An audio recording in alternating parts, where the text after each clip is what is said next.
He was shaken into wakefulness by someone. He had fallen asleep in the middle of the marketplace, and life in the plaza was about to resume. Looking around, he saw his sheep and then realized that he was in a new world. But instead of being saddened, he was happy. He no longer had to seek out food and water for the sheep. He could go in search of his treasure instead.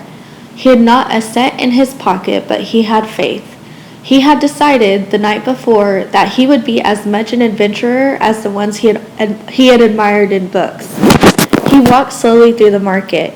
The merchants were assembling their stalls, and the boy helped a candy seller to do his. The candy seller had a smile on his face. He was happy, aware of what his life was about, and ready to begin a day's work. His smile reminded the boy of the old man, the mysterious old king he had met. This candy merchant isn't making candy so that later he can travel or marry a shopkeeper's daughter. He's doing it because it's what he wants to do, thought the boy. He realized that he could do the same thing the old man had done, since whether a person was near to or far from his personal legend, just by looking at them.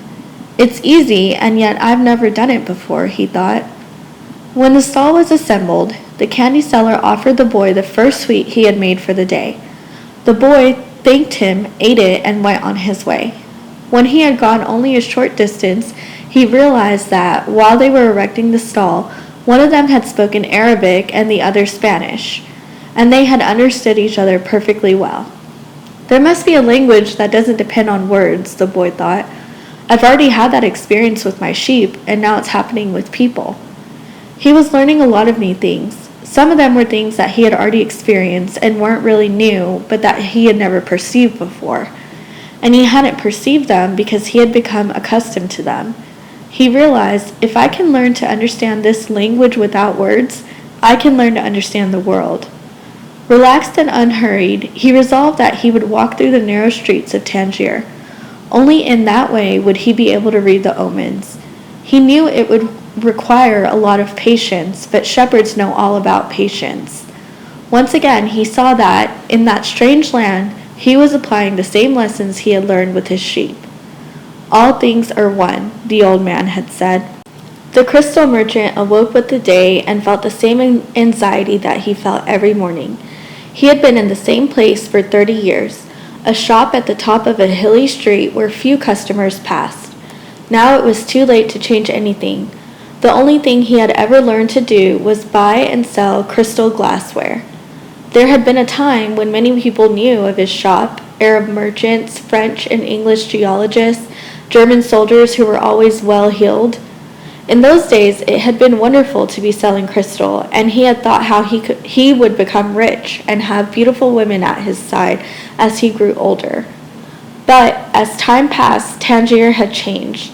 The nearby city of Ceuta had grown faster than Tangier, and business had fallen off. Neighbors moved away, and there remained only a few small shops on the hill, and no one was going to climb the hill just to browse through a few small shops.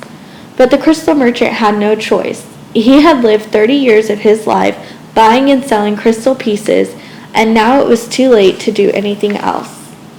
He spent the entire morning observing the infrequent comings and goings in the street. He had done this for years and knew the schedule of everyone who passed. But just before lunchtime, a boy stopped in front of the shop. He was dressed normally, but the practiced eyes of the crystal merchant could see that the boy had no money to spend. Nevertheless, the merchant decided to delay his lunch for a few minutes until the boy moved on. A card hanging in the doorway announced that several languages were spoken in the shop. The boy saw a man appear behind the counter. "I can clean up those glasses in the window if you want," said the boy. "The way they look now, nobody is going to want to buy them." The man looked at him without responding. "In exchange, you could give me something to eat." The man still said nothing, and the boy sensed that he was going to have to make a decision. In his pouch, he had his jacket. He certainly wasn't going to need it in the desert. Taking the jacket out, he began to clean the glasses.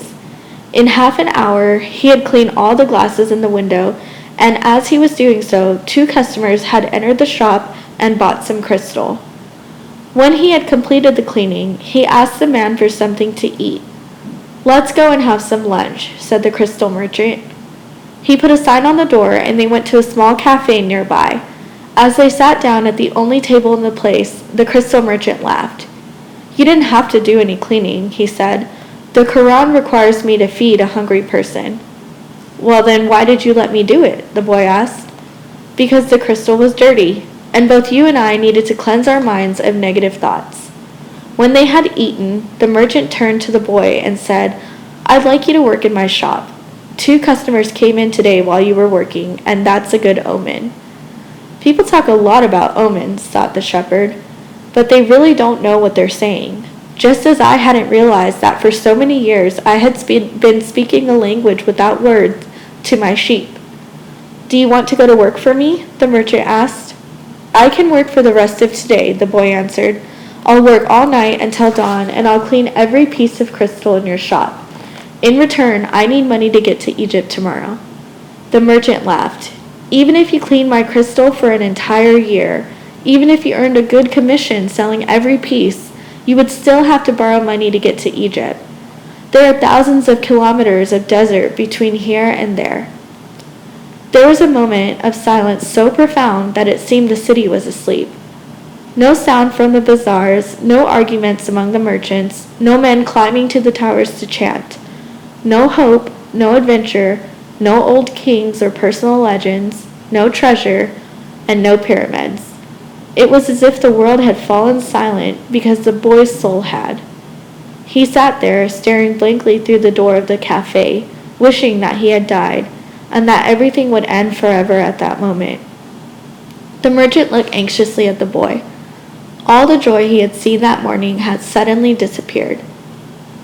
"I can give you the money you need to get back to your country, my son," said the crystal merchant. The boy said nothing. He got up, adjusted his clothing, and picked up his pouch. "I'll work for you," he said, and after another long silence he added, "I need money to buy some sheep."